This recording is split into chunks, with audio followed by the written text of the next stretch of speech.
l'annonce du recrutement de 11 travailleurs indiens pour la nouvelle raffinerie Dangote au Nigeria a provoqué une vive polémique. Beaucoup y voient un scandale.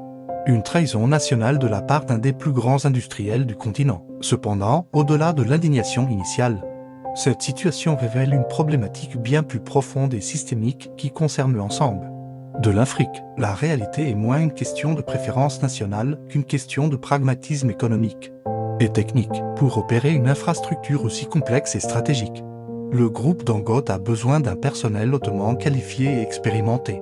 Une main-d'œuvre que le marché local peine manifestement à fournir. L'accusation de favoritisme envers les expatriés s'efface devant une vérité plus dérangeante. La priorité absolue est donnée à ceux qui possèdent les compétences nécessaires. Ce déficit met en lumière une inadéquation criante entre nos systèmes de formation et les besoins réels de nos économies. Depuis des décennies, nous avons massivement privilégié les filières théoriques au détriment des formations techniques, pendant que la jeunesse exprime sa créativité sur les plateformes numériques.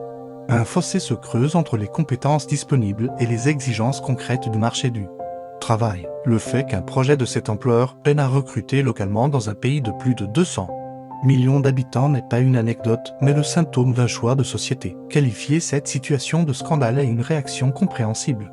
Mais c'est peut-être passer à côté de l'essentiel. Il ne s'agit pas d'une trahison, mais d'un miroir qui nous renvoie à une image fidèle de nos propres lacunes, notre incapacité à produire les compétences à l'auteur de nos propres projets. La véritable souveraineté économique ne se décrète pas, elle se construit dans les salles de classe, les ateliers et les laboratoires. Le jour où Ago, Abidjan ou Kinshasa formeront chaque année des dizaines de milliers de spécialistes qualifiés, la dynamique s'inversera naturellement. Ce jour-là, l'Afrique cessera d'être perçue comme un marché de consommation pour devenir ce qu'elle doit être, un atelier du monde, moteur de sa propre transformation.